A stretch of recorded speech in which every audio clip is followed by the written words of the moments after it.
So let's talk about decluttering our homes, our lives, and our minds. And how does this relate to our entire lives? You're inside the Mom Stuff Coffee Shop, a podcast dedicated to helping you get back up again and thrive. I am your host, KK Smith, and I find joy in helping you get back up again. So today, I'm excited to bring you a show all about decluttering your home and how that relates to our overall lives. I'm joined by a business owner of a cleaning service. Teddreiya Marriott is the owner of New Beginnings Cleaning. She is a mother. She is the oldest of 9 children. And she stopped by to drop some gems on us on how do we declutter our homes? What do we do with all that paper? And how does clutter relate to our overall well-being? I'm so excited you joined me today for this show. So let's get started. Good morning. How are you doing today? Good morning. I'm doing good. Today, I'm joined by a business owner of a cleaning service, New Beginnings Cleaning, and she's going to give us all the details about how do we declutter our lives, starting with our homes, and how is that related to our overall mental health. So thank you for joining me today. You're welcome. Okay, so first, tell our listeners a little bit about yourself. Good morning. My name is Teddreiya Marriott. I'm a business owner, I'm a mother, and I am the oldest child of 9 siblings. Wow. I really enjoy positive conversation and positive environment. Okay, so how long have you had your cleaning service? A total of 3 years, but I've been cleaning for about 7 years as a side job. Okay, so have you always been neat and organized? And if so, how has that changed your life? Yes, I have always been neat and organized. My mother was really big on just keeping the house clean. I cleaned every weekend and we washed every weekend. Wow, so how did you stay that organized among 8 siblings? That's amazing. It was hard. really hard. So you're the oldest, so did everyone fall in lines? Is everyone under you organized, and were you a part of that in their lives? Most of them are. I would say that, yes, and I think I was a part of it. I taught them, most of them, how to clean and wash clothes.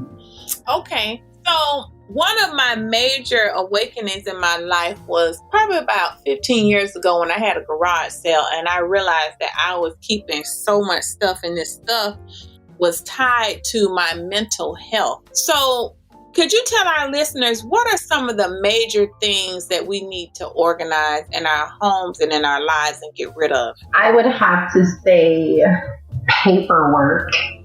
Oh, yes, paper. We need to learn how to store important documents and file them properly. And if we don't need the paperwork, we need to learn how to get rid of it, by shredding it, not just throwing it out in the trash.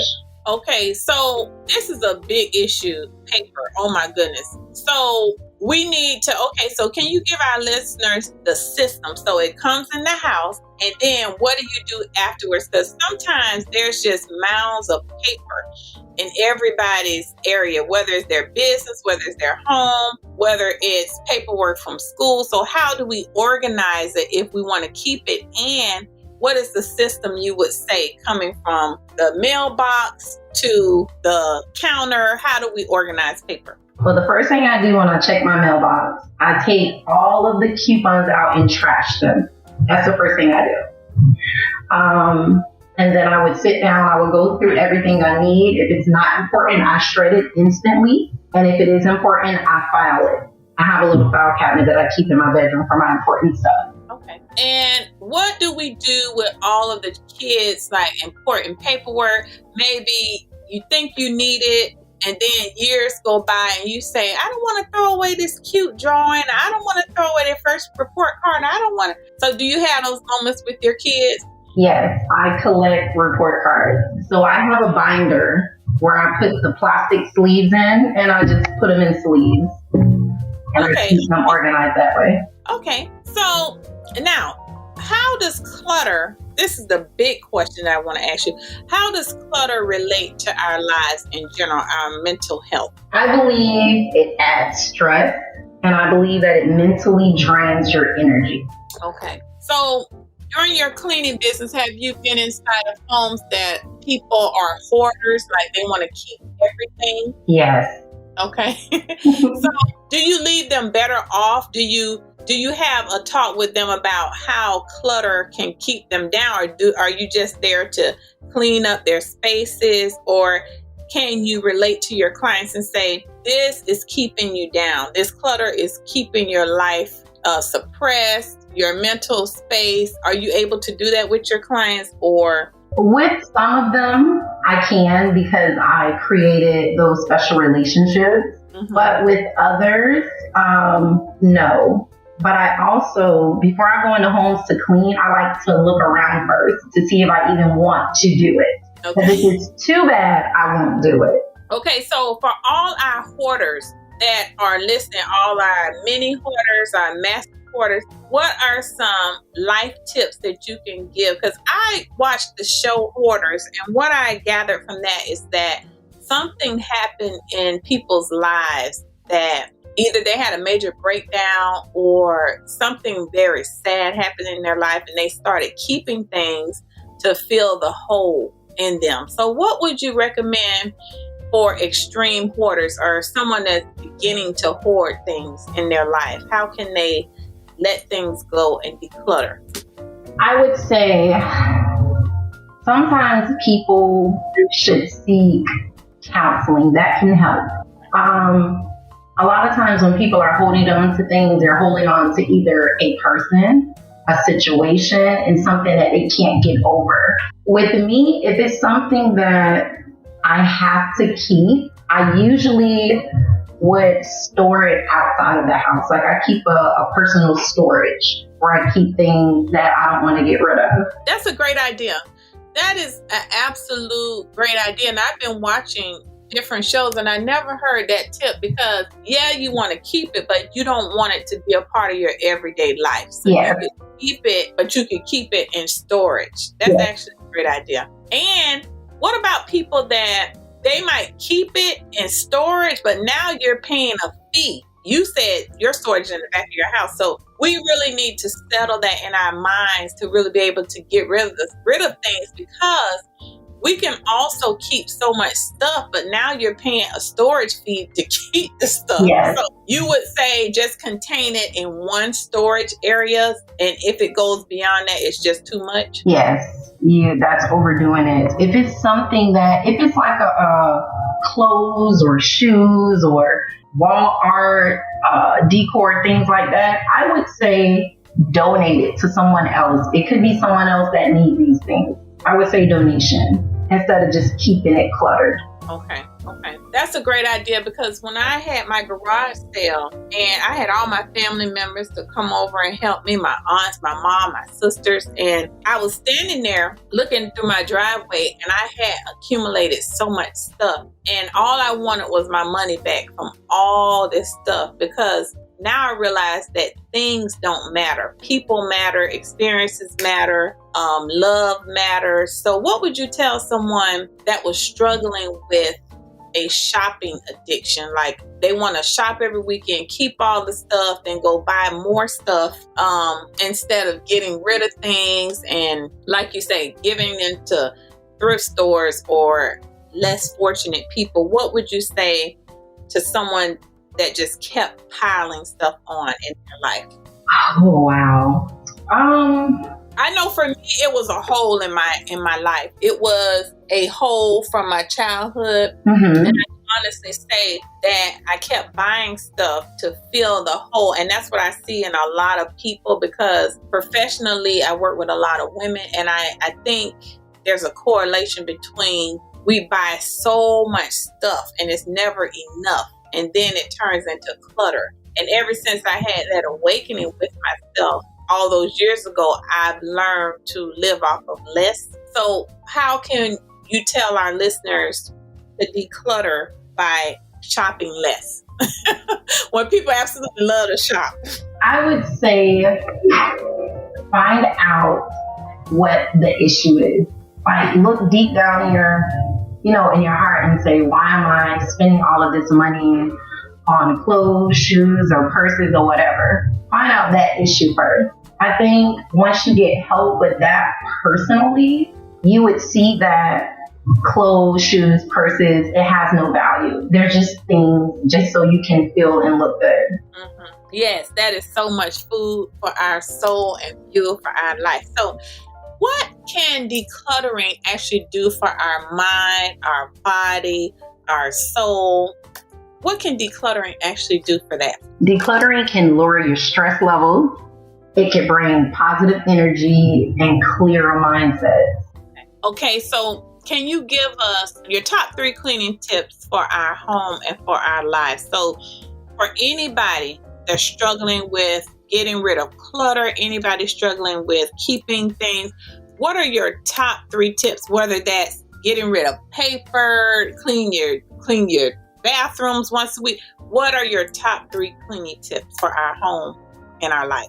Well, mine is, because I have boys, I make sure that the kitchen and the bathrooms are cleaned daily.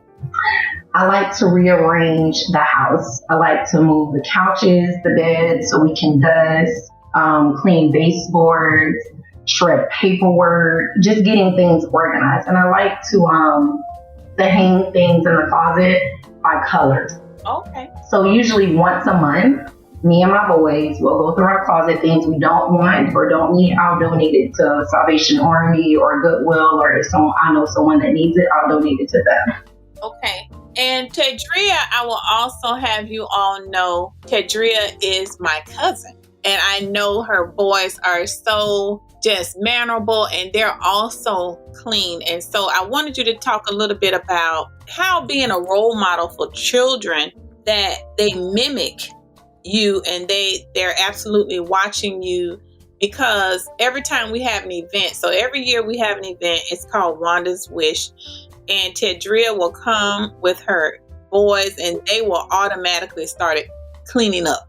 I mean, I don't have to tell them. They're like, what do you need me to clean up? And I'm just so shocked because kids don't normally do that. So how can we start to be an example? Because it seems like there's a thread of you running through them. So talk to our listeners about really getting these systems in place so that they can be better role models, so that it can go into their children. Because I know a lot of times when I talk to clients, they're telling me, okay, these kids don't want to clean up. These kids don't want to do anything. They want me to do all the work. But it seems like you have planted that seed and it's growing inside of them. So how can mothers and fathers have their children to be more clean, more neat, more organized in their lives? Communication. I communicate everything with them. We sit down, we have family meetings.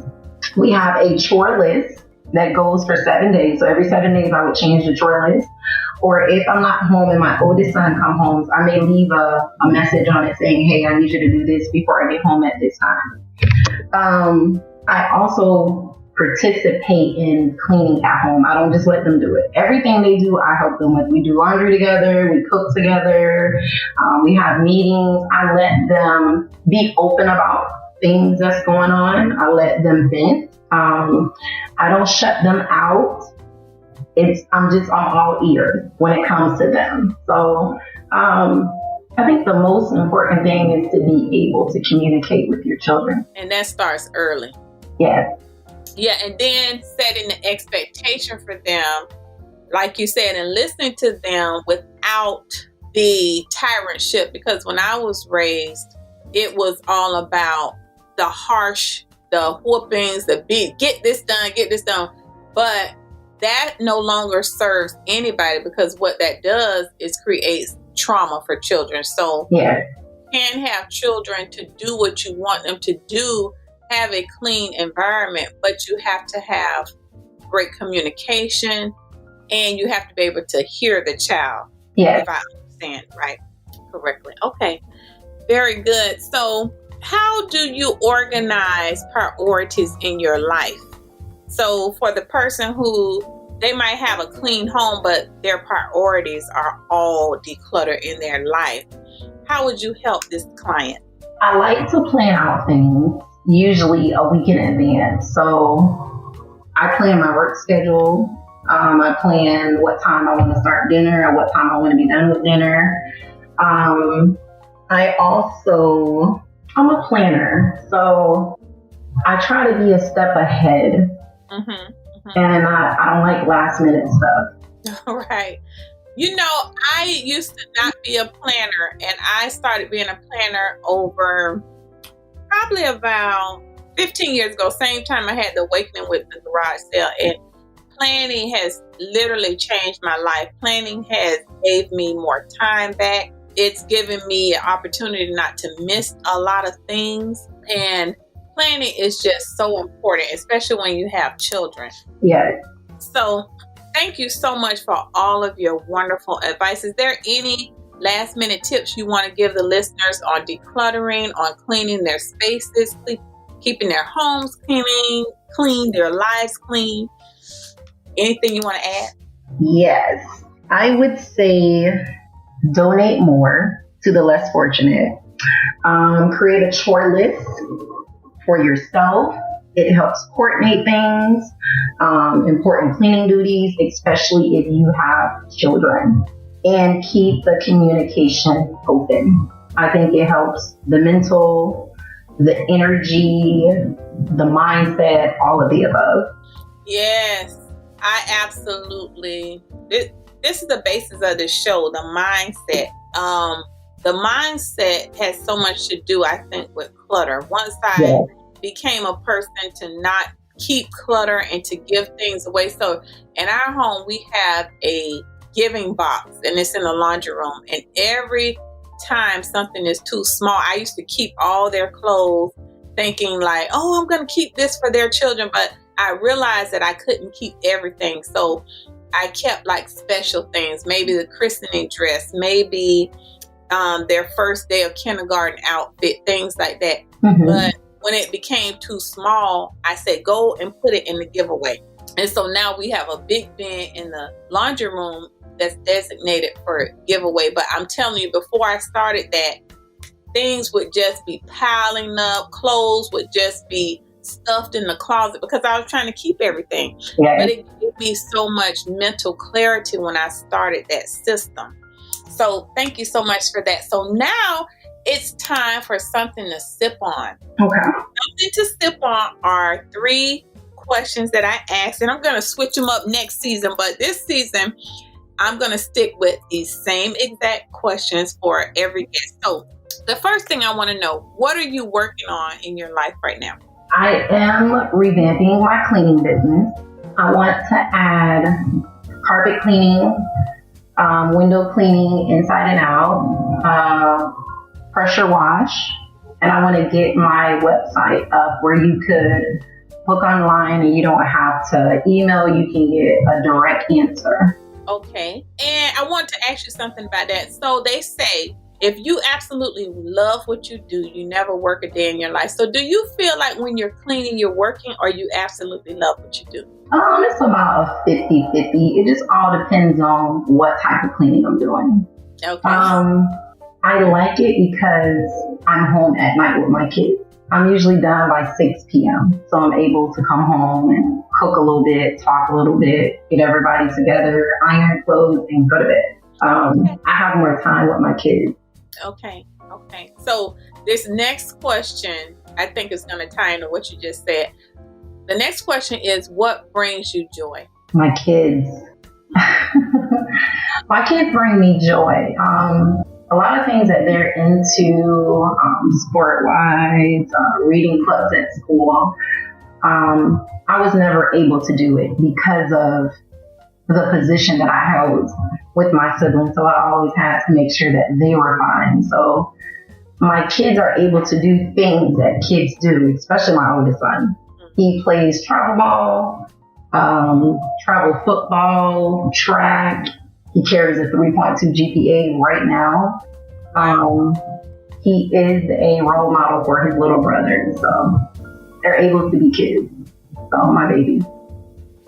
That's awesome. And being a business owner actually affords you that luxury of being there for your kids without being on a regimented schedule, 9 to 5, working overtime. So was that one of your decisions to own your own business so you could have more time with your children? It was. I actually was working for Publix at the time, going for management, and I just felt like I was missing everything. And I was like, I have to do something different. And I kind of slept on it, and it just came natural to me. Like, you can clean really good. Start a cleaning business. Mm-hmm. And I quit, and I went straight into cleaning. Wow. That's awesome. We're going to have you back on the show to tell us the breakdown on how to start a cleaning service, because I think that's awesome. Okay. The next question I have, the final question is, what has been your greatest life lesson? It will have to be when, right before I quit my job, I got cold feet. It was like, am I ready to do this? Am I ready to give up 10 years that I've built with this company? I was really, really scared, but I still did it. And it was more like I had to have the faith. The more my faith grew, the more my business grew. The more money I started making, the more people I started meeting, the more relationships I started building. So mine would have to be faith, just believing that I can do it. Yeah. The more my faith grew, the more my business grew. I have got to quote you on that. You will see that all over social media because I absolutely love that. It brought tears to my eyes because so many times in life I have struggled with fear. Jumping all into your ideas that God has given you Himself, and you're just battling with fear because you're saying, okay, this is safe over here, but my dreams are over here. This is what I really need to be doing. And I know my soul is calling me to do that. Yeah. And I just absolutely love that. The more your faith grew, the more your business grew. Yeah. That's awesome. So, Teddreiya, thank you so much for joining us today and dropping these amazing gems for our listeners. And friends, you're going to be able to access Teddreiya's website. When her website launches, I'm going to put it in the show notes, and I'm going to put all her information wherever you find this podcast. So thank you so much. And remember, friends, you can always declutter your home. You can always shift your mindset, and you can always celebrate wins and get back up again inside the Mom Stuff Coffee Shop. Thank you for joining. Please rate, share, and subscribe this podcast.